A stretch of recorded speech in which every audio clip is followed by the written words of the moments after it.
we are the last ones. I know Are the you still party is awake? waiting, but I can promise the last ones to arrive there will get the best drinks. That's a lie, but you should believe it. Yeah, a generational debate. That's the title above our discussions. I understand that I, as Methuselah, have to debate with two young people here about the future of Europe.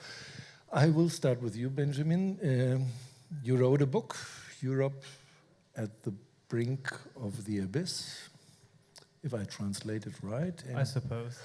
And your consequences, you write there that Europe is shaken not only by one crisis, but you count 5, some count more. And your consequence is the ever closer union, the political union. You should say why. All right, I will. In 3 minutes. Will do. So we've been talking about many of the problems that Europe faces, that business faces in Europe. And I think we've come up with many really small solutions in terms of policy today. And we have heard many ideas on how to improve, for example, bureaucracy and things like that. But what do we do if our main problem is indeed systemic? If there's something fundamentally wrong with the way that the EU is constructed at the moment. And this is what we would argue. We would argue that the way it is configured right now, we will not, through tiny steps and tiny evolution, ever come to a situation where a single market and the common currency work. We will never come to a situation where we can manage refugee flows in a way that is efficient, effective, and human. We will not be able to organize the defense of the continent in a way that makes sense and ensures the security of its inhabitants. So if this is the analysis, the only logical conclusion is that we need to change something. And you guys are all fans of disruption in business. Disruption is a very positive thing. The old always gets swept away automatically by something that is new. In politics, it doesn't really work that way. In politics, if you have major disruptions, this doesn't mean that something new is already in the waiting, taking over. So this is our idea to propose something to take over in case this system we have right now goes horribly wrong. Essentially, we argue for a presidential system with a European Parliament that deserves the name, where representatives are elected by its citizens and actually have a say in matters that concerns them in their everyday lives, which we feel at the moment is not the case, and which we have seen in many of the referenda around Europe at the moment. Many people obviously feel is not the case. This would include a common military, and it would include a common national debt at the Eurozone level. Now, this is none of this is really a new idea. This idea has been around for decades, really. And funnily enough, one of the organizations that has been very busy promoting it is the Young European Federalists, and their motto is always a generation ahead. And this is basically how they've been working. It's always a distant dream. It's always a fanciful idea that some young people and crazy professors might hold, but it is not really realistic. Now, at the moment, I would like to ask you, who's the dreamer? Those who actually believe that the refugee crisis can be solved just by a provisional deal with Turkey. Those who believe that the euro can just function as a currency if we wait and do nothing, or as we just saw, just wait and pray.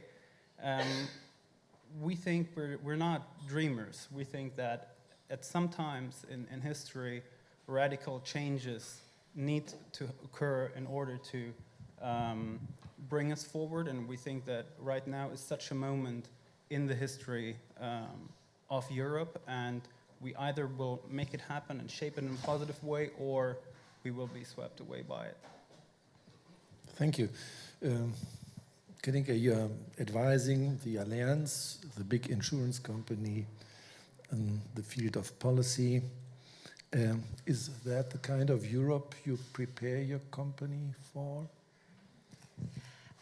The short answer is no. I should say, in my view, insurance companies tend to be as much realistic as possible. And we tend to also money. be very long term, Yeah. because of the nature of our business. But before I answer your question, I wanted to commend Benjamin, because he's a millennium. I'm very much Generation X. And what concerns me in Europe is that there are so few like him in his generation who take not only a political stance, but a big picture, visionary political stance that goes beyond a retweet and a like and a dislike on a political issue. And we need more people like you. And having said that, I do disagree with you.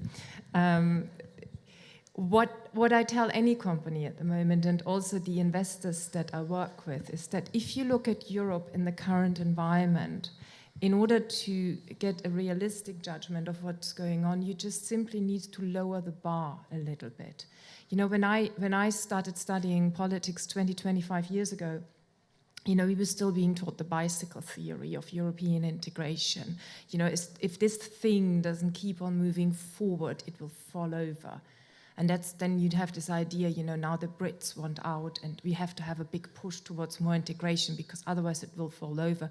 What you haven't noticed is that in the last... This picture is wrong, as you know. Well, you don't fall with a bicycle, with a standing bicycle, when you get your feet on the ground. We've built it into a 16-ton truck since then. It's not going to fall over. I mean, if Brexit shows you anything, it's how incredibly hard it is to disentangle 50 years of European integration. So there isn't a dichotomy between, yeah, we need another big push towards whatever, European Union, political union, energy union, or it's the demise of the project. The project's going, in most aspects, it's going reasonably well, or as well as it has ever done. What we're probably not going to see, and I'm not disagreeing with you on principle of the desirability of these changes. I'm just saying in the current political environment, we probably really don't need any big new treaties.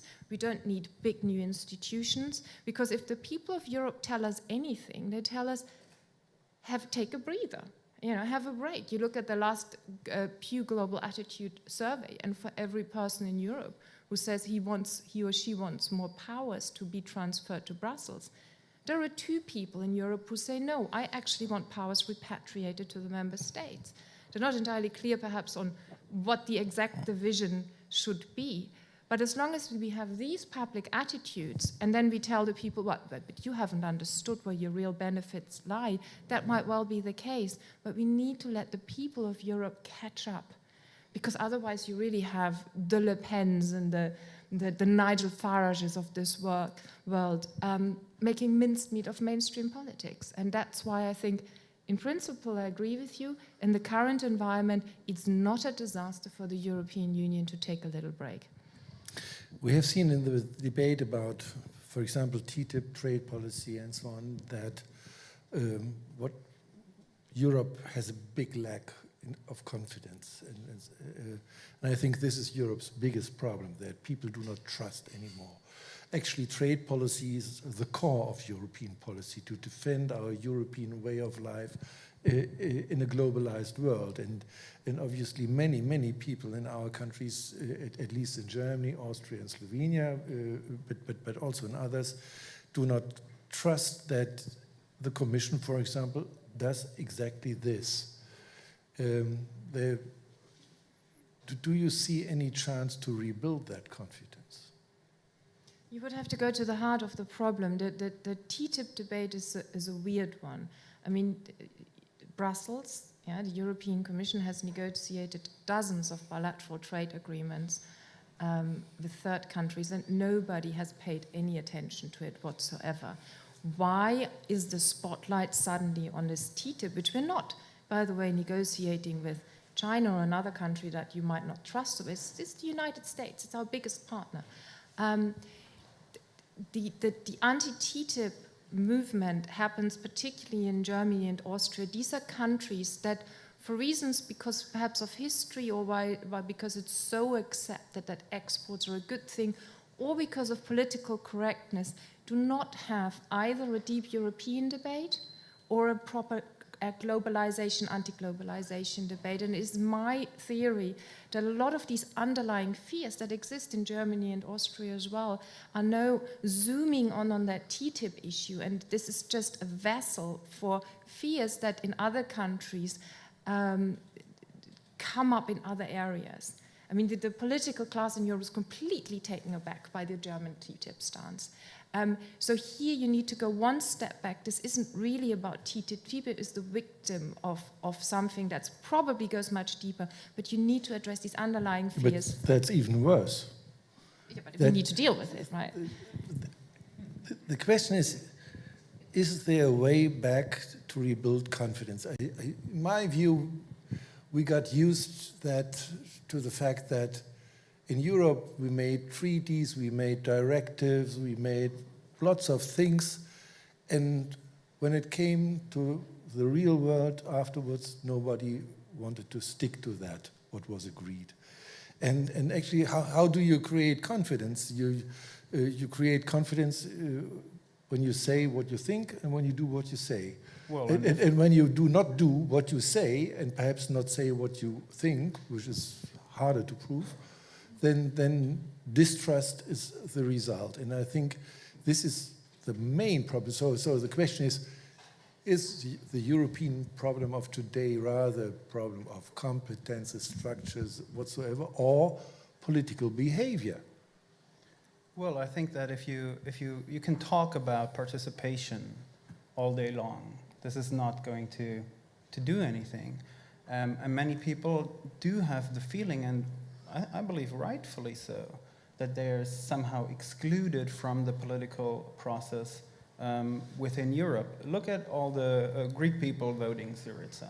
You can think of them what you like, but it didn't really matter whether they voted Syriza or not. The ultimate policy outcome was not made in Greece, right? So, and a similar thing applies to TTIP. Yes, it's a tough negotiation, and it's very hard to, every step of the way engage the public, especially if you have so many nations, in the mix and constantly having to bargain with each other what the right tactic should be. But first, something that we're forgetting, TTIP is actually bad for a lot of people. If you look at globalization over the last couple of decades, the middle class in well-developed countries has not been growing, and it's not going to grow as a consequence of TTIP. It might be further down the road. I think it's going to be a positive thing. Strategically, it's going to be a positive thing for Europe as a whole. But if you look at policy outcomes that can be felt by the people on the street, they will not be, thank you. There's not going to be a huge boon from TTIP for the average Joe who's now voted against Brexit. So this kind of communication is very hard, and you have to, if you want to make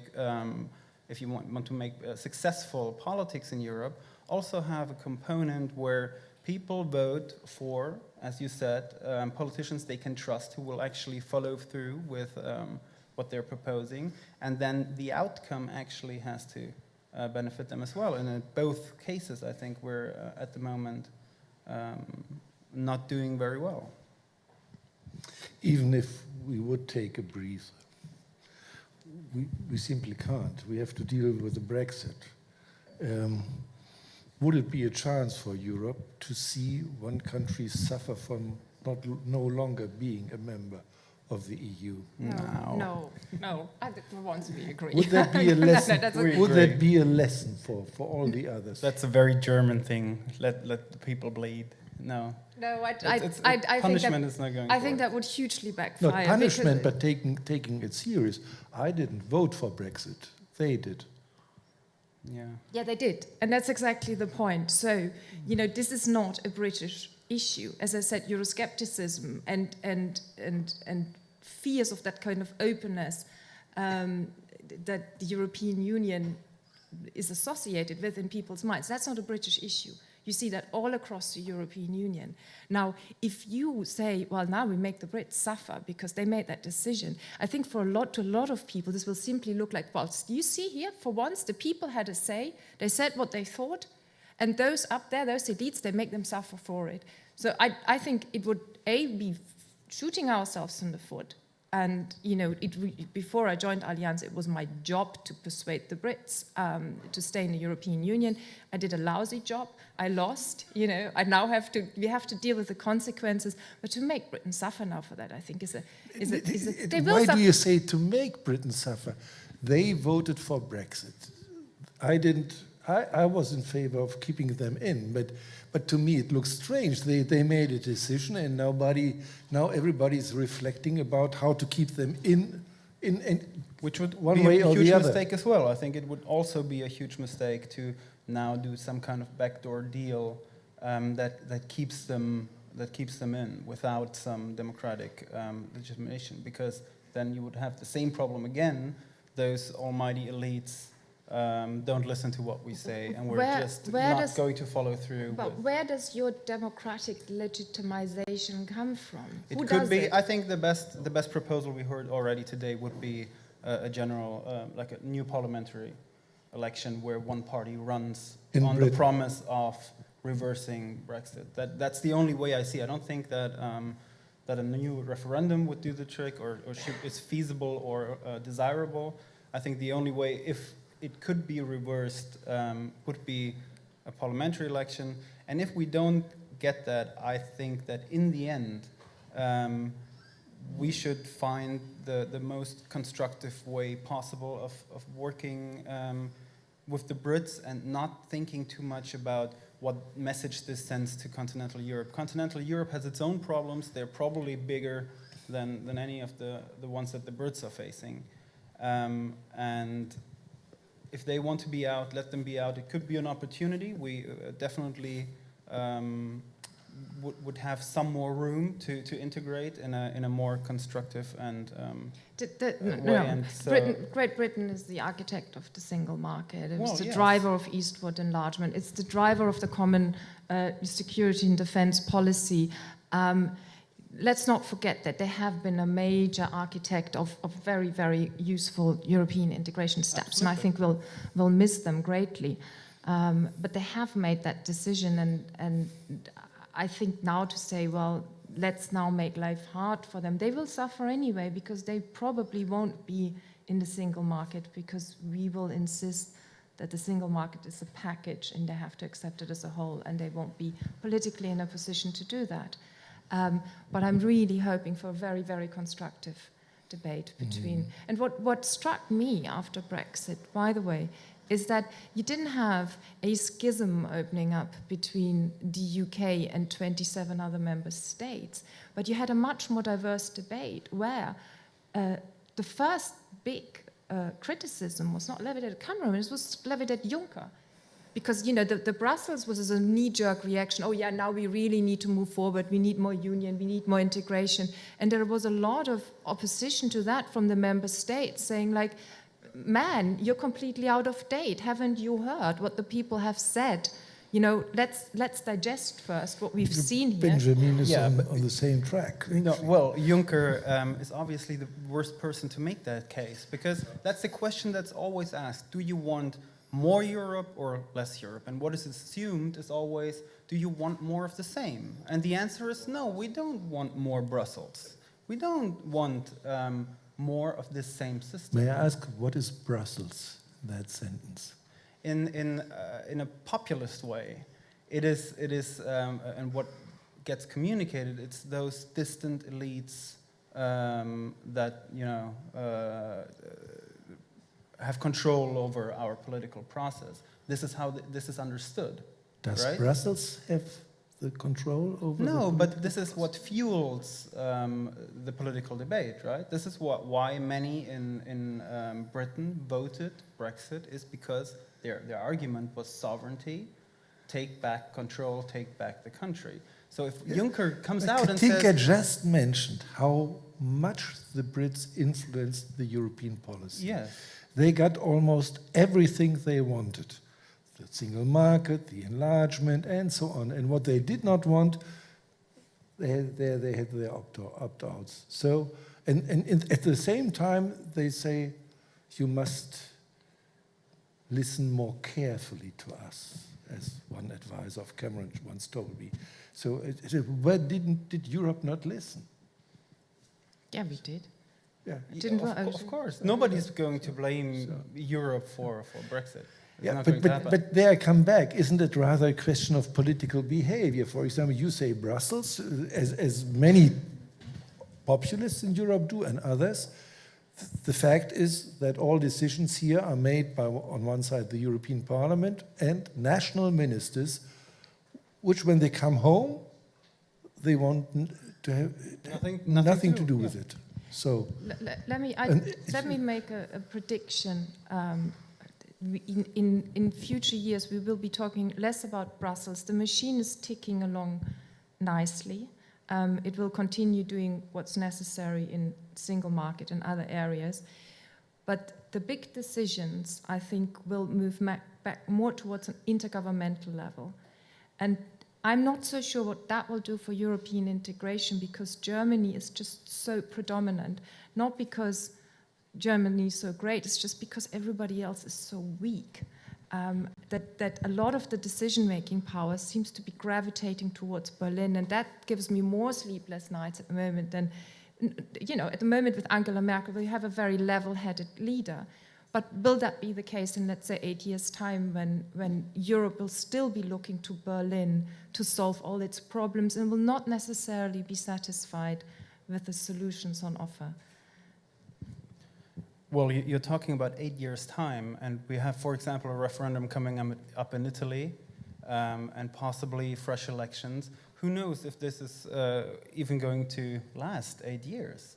So I'm actually not that confident that we will be able to maintain this system as is over the next decade, because we're not at the moment solving any problems. We're just muddling through, and you said, it's true earlier, before this discussion, this is a great mode of doing politics, and in a sense you're right, as long as everything is fundamentally okay.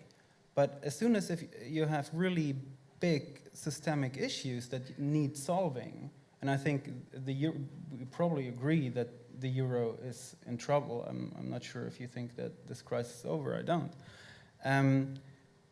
You really need to do something, and you need to do something bold. And if you don't, it will get decided for you.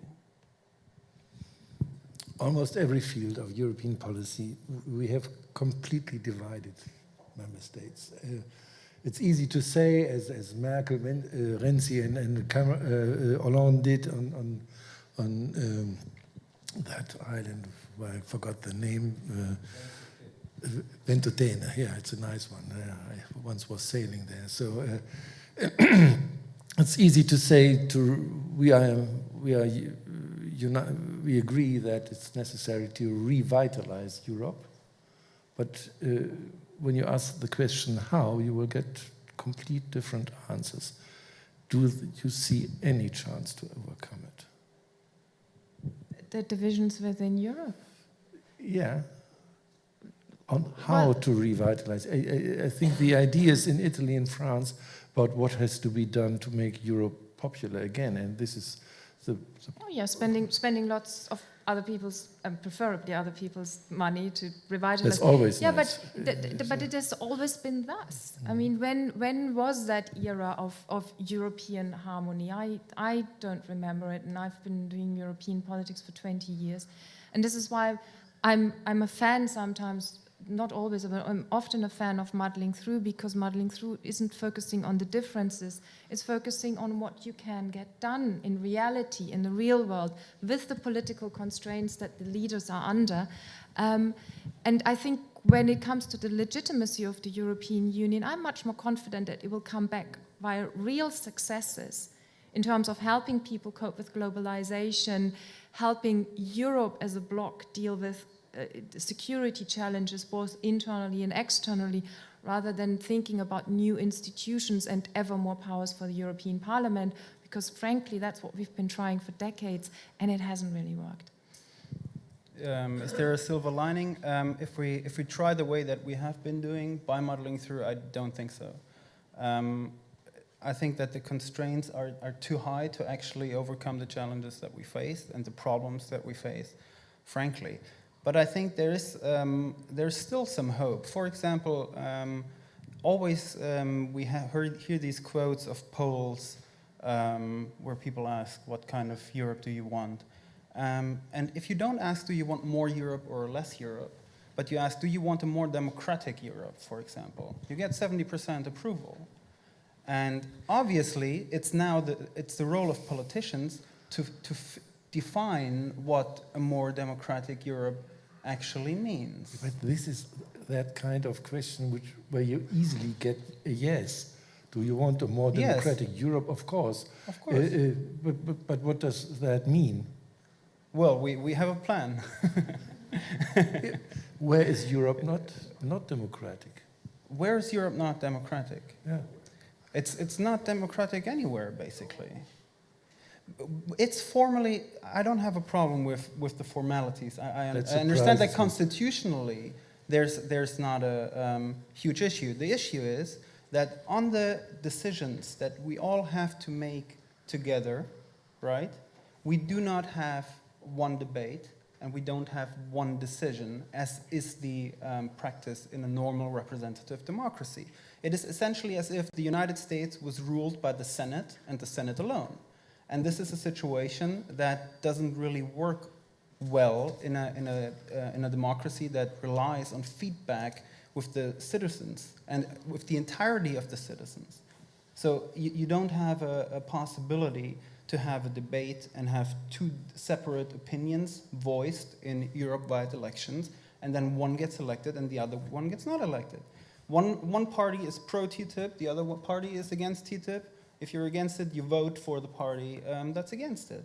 And this way, you have a direct feedback between citizens and politics. And this is not how it works.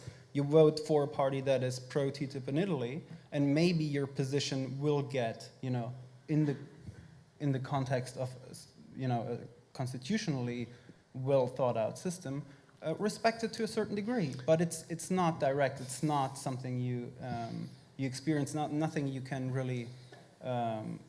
Nobody wants to get engaged in or try to make a difference. Why? Why would I? If for example, let's say I think we should. Unfortunately, I get a sign, but I would like to engage with you in that issue. I think everybody is free to conduct a European debate, and if you come to democratic institutions, how would they look like? Like a parliament and a second chamber? And they would be almost the same, I guess. No, but if the decision gets with made a glass of in wine, Brussels, then because the party is waiting, and so.